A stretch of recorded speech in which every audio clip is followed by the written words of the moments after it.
Hi again at welcome back sa aking channel. So ngayon naman guys ay pupunta ako ng Bangkok City. So doon ako mag-experience kung ano ba yung meron sa cultural and heritage ng Bangkok. So ano lang yun siya, parang introduction tour lang. Hindi yun siya yung parang papasok ako sa loob ng mga institutions kasi meron lang akong 4 hours na gawin yan kasi ako ay aalis na rin dito sa hotel after 6 hours. So, 2 hours mag-prepare ako and 4 hours magtutour ako. So, tara guys, samahan niyo ako. Let's explore Bangkok City!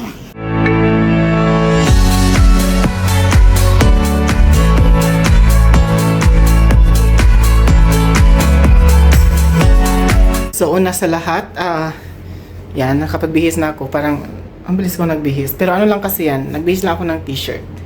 Kasi nga, medyo pinawisan ako dun sa aking suot na long sleeve. Kaya lang, kailangan ko mag-book ng taxi. So, dito kasi sa Bangkok, ang na-inform sa akin is, kung gusto mong makarating na mas mabilis doon sa pinaka-main city, sa downtown na sinasabi nila. Downtown kasi yung pinaka-term nila doon sa main city. Kaya yun yung sinasabi nila sa akin. Kung gusto ko lang makarating na mas maaga doon, nang mas mabilis, mag-grab lang ako. So, mag-grab tayo, of course. So, magbubook lang ako ng grab. At, ibubook ko siya ng direct. Tignan natin kung magkano. Kasi ang sabi nila sa akin is more expensive daw pag grab. Pag pumunta ka ng train, mas mura.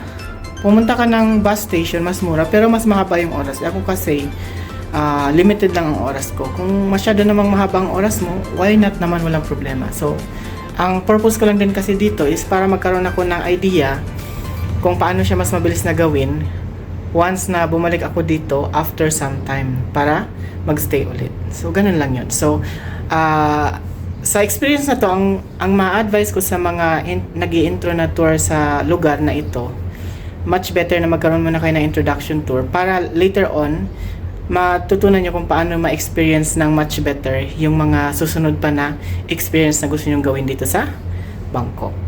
So, yun.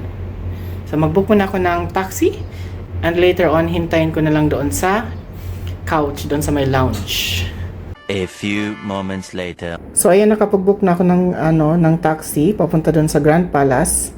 Kasi sa Grand Palace ako magsisimula at yun yung pinaka-advice sa akin dito sa hotel.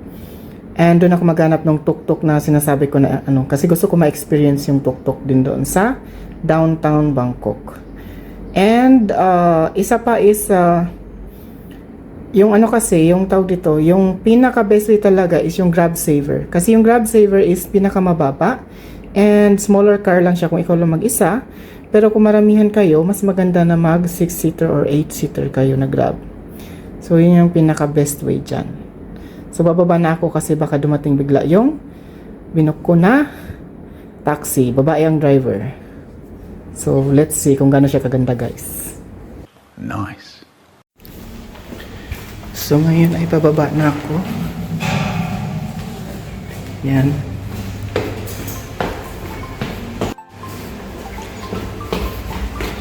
Hintayin ko siya dito. Kung nasaan siya.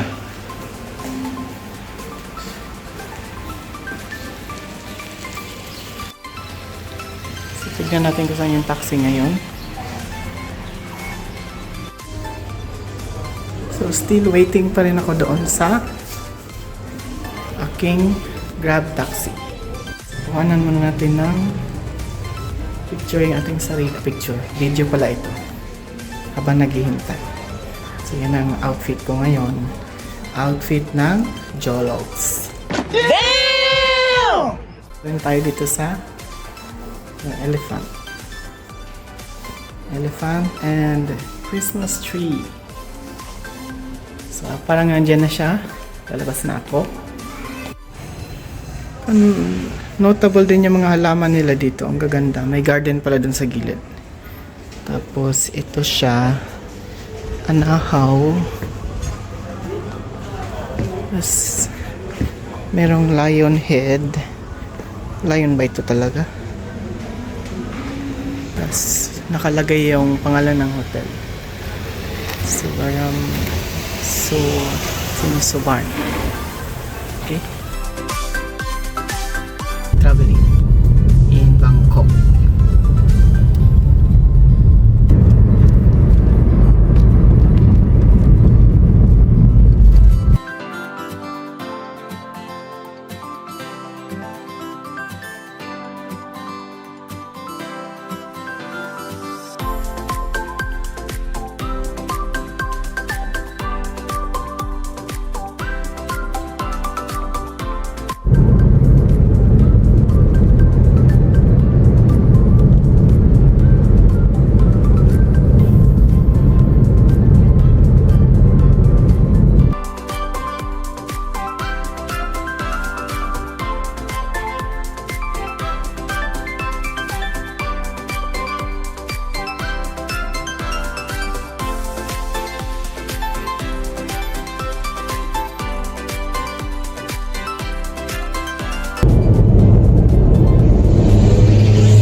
Islam, but very nice.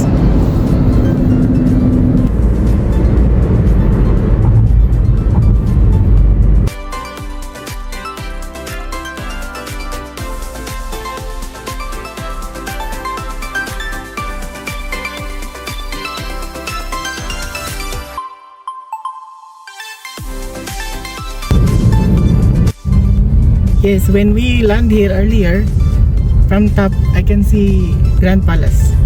We passed by Grand Palace. So that's why.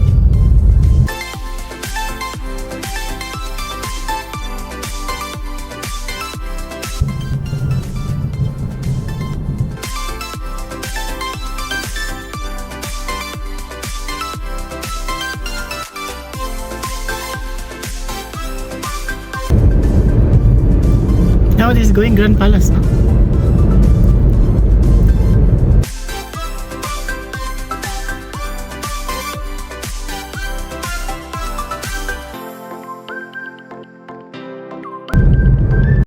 Tuk-tuk.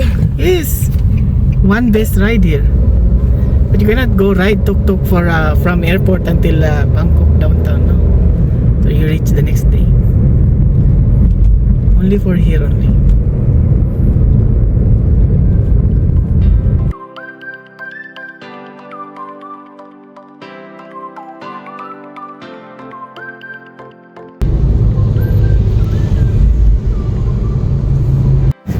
So andito na ako sa Grand Palace. Ayun siya sa likod ko.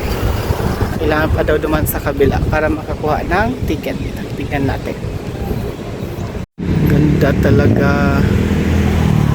Grabe.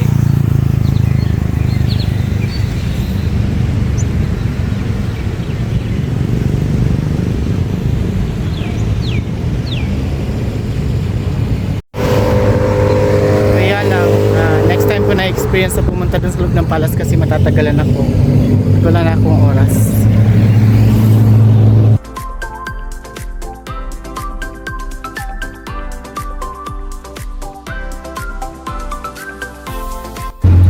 So tayo sa tuk-tuk. So one of the best na in my experience pumunta kayo sa Bangkok. Yan si Dragon. Yun yung palace na ito. Yan, ikot lang kami.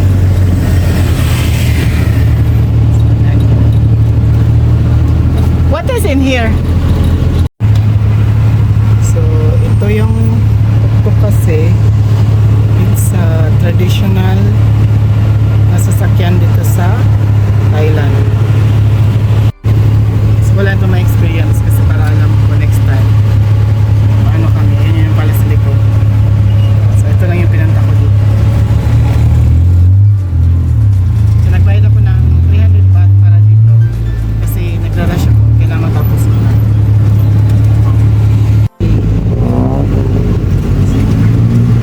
So, ayan, entrance. Oh, yeah, nice building. Too much nice.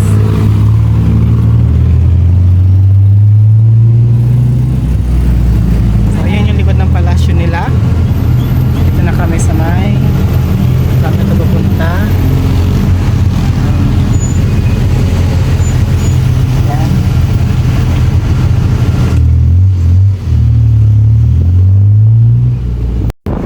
at the back now. Oh yeah, very nice. Ito yung balcony. Saan nagano siya?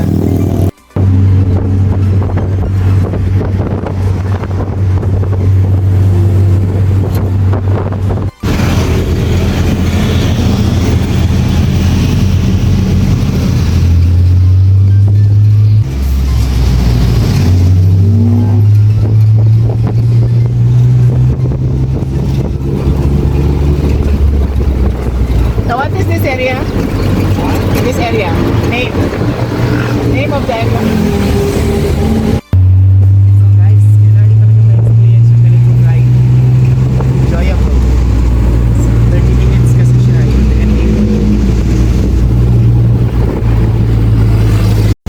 theater here. Okay, may theater po dito.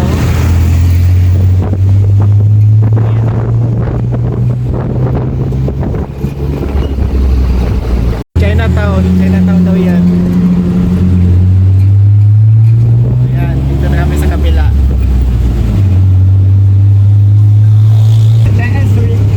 Ha? Ah, okay, okay. Nice. Too much.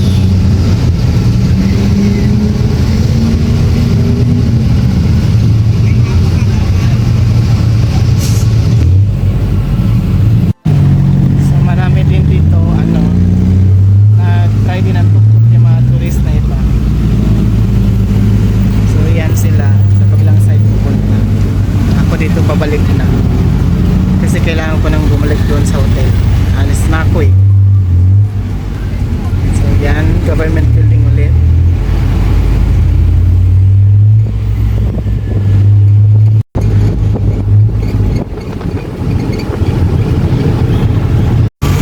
Yan daw yung Victory Monument.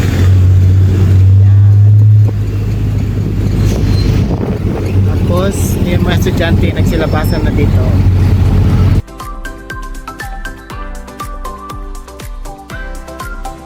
Yung sa likuran.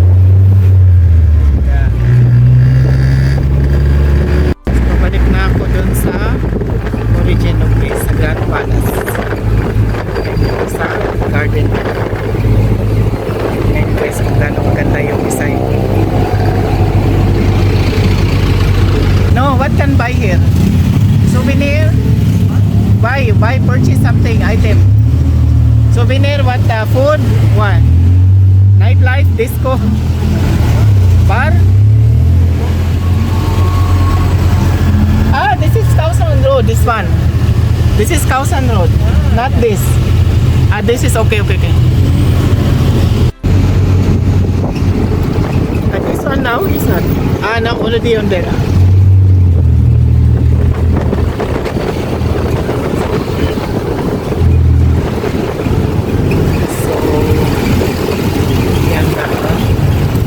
Merong isang structure kaya hindi ko lang lang.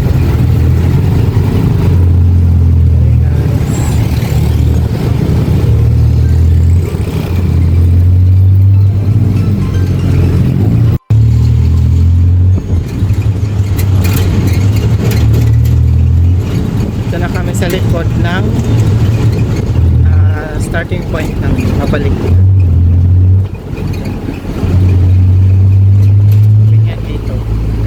Design. So maraming tourist bus kasi maraming turista na nagpapasyal dito, lalo ngayong oras na ito puno pala. Kaya mahirap pumunta sa loob ng palace mo.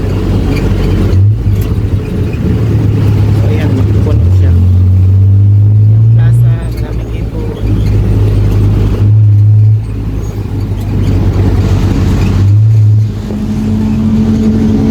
Yes, yung daanan ko man. Hindi natin papasukin dahil wala akong oras. Next time. So, dito na kami. Balik na sa starting point. Ito na building.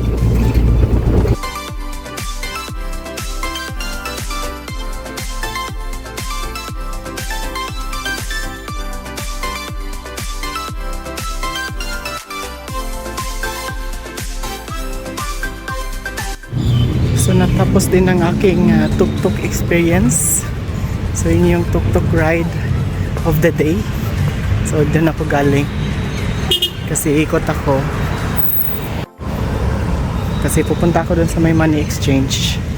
Dadan ako dito sa may palace area. So ayan na naman. Dadaanan ko na naman to. Kasi doon sa area na yon yung pupuntahan ko ulit. So update. Na-stuck ako dito sa malapit sa Grand Palace kasi kung sa pala yung credit doon sa card ko. Hindi na ako makapag-book ng taxi. So ngayon, ang alternative is hanap ako ng taxi papunta ng railing. Doon ako sasakay papunta ng hotel. Sana umabot tayo guys kasi late na naman. So ngayon papunta ko ng National Museum. Doon ako maghihintay. Ano nga to? Meron.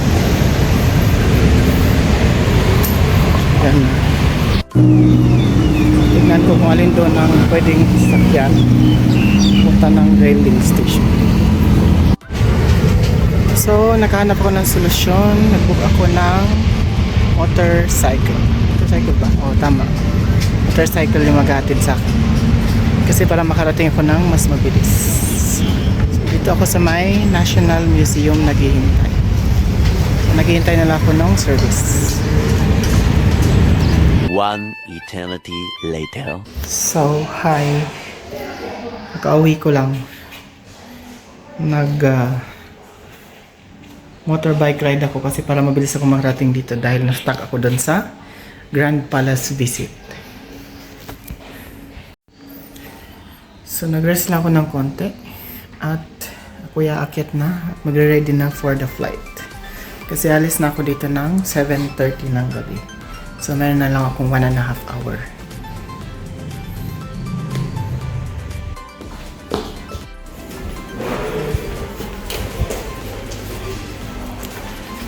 So akyat na tayo ng room. Ligo na.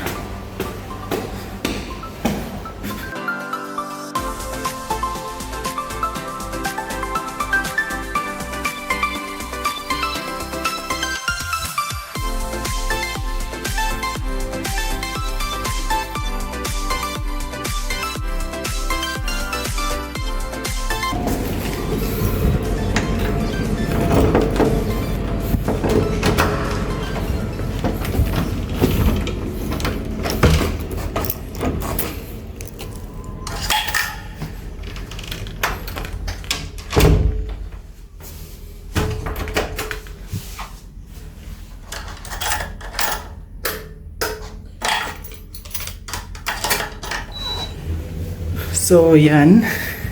Ang isa kasing naging issue doon is that hindi ko na-expect na marami palang visitor pa ganung oras doon. Puno ang yung entrance ng Grand Palace at saka yung sa may parang shrine. So, hirap ako na maghanap ng taxi at saka naubusan ng credit yung aking card kaya hindi ako makabook ng taxi na basta-basta. And nung nakapag-book naman ako, ang isa sa mga naging challenge is that matraffic na masyado pupunta dito, baka malate ako. Hindi ako makarating ng 7 o'clock dahil past 4 na ako nakapag-book. So ang ginawa ko, naghanap na lang ako ng motorbike. Ng motorcycle actually. So yun yung ginawa ko. After nyan, mabilis naman nakarating dito, kaya lang ito yung mata ko na allergy kasi mahangin nga. So ganyan talaga. Para makarating lang na maaga. And ang masasabi ko lang is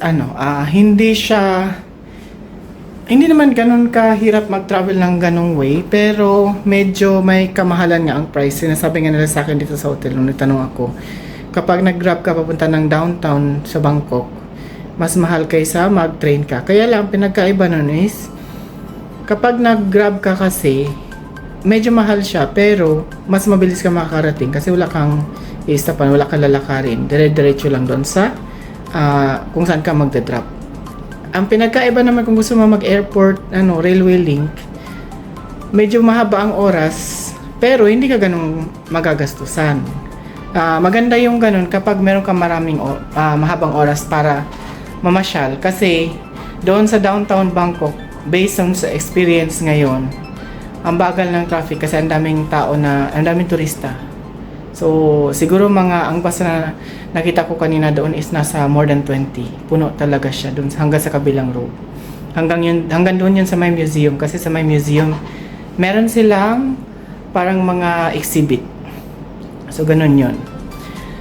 And, ang nagastos ko is, lalagay ko dito sa screen. Papunta doon is 385 baht. Tapos, inad yung sa tollway. Umabot yan ng 410 baht, nasa 850 pesos. Tapos yung nag-try ako na yung tuk-tuk. So nakita niyo sa video kanina. Kasi yun ang gusto ko talaga i-try, yung tuk-tuk talaga. Kaya pumunta doon sa downtown. So gumastos ako doon ng 300 baht for 30 minutes na ride. Ako lang mag-isa. Actually, kung marami kayo, pareho din ang babayaran nyo. Ako nga lang kasi mag-isa, kaya ganun din ang babayaran ko. So, kung sa peso yun is nasa more than 500 pesos.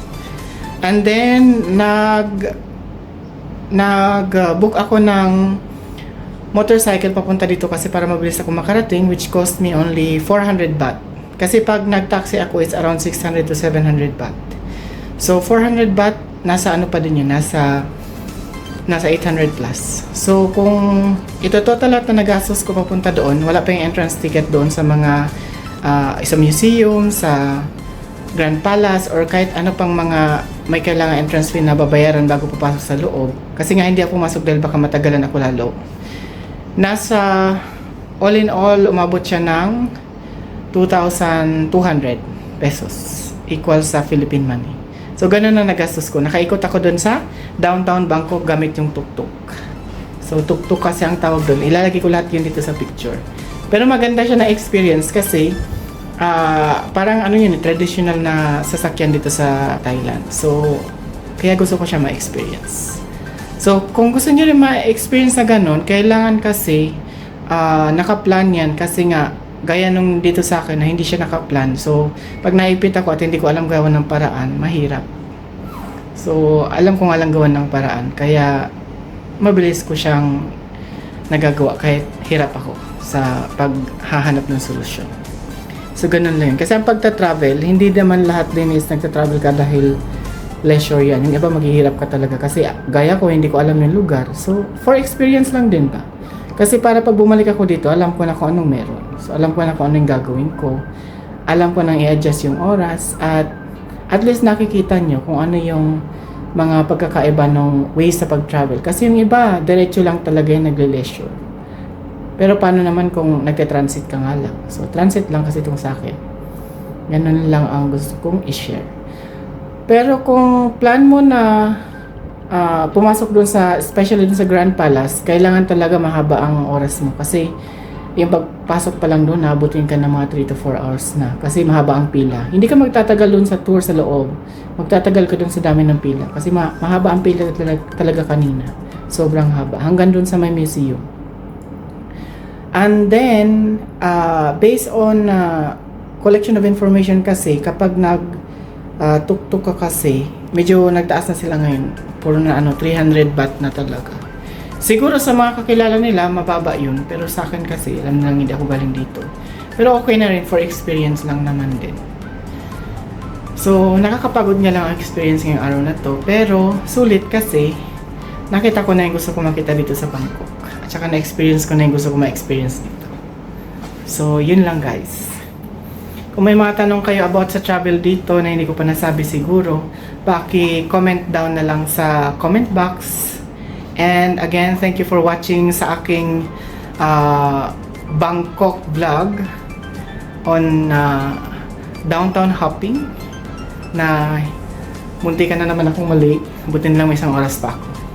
So, sana ay may makuha kayong information about traveling and downtown hopping dito sa Bangkok and how to do some ways para makasave sa inyong travel at para makasave sa inyong tour. At sana ay isubscribe nyo ang aking channel at paki-like na rin po and comment down na rin. Thank you for watching. See you on my next vlog. Bye!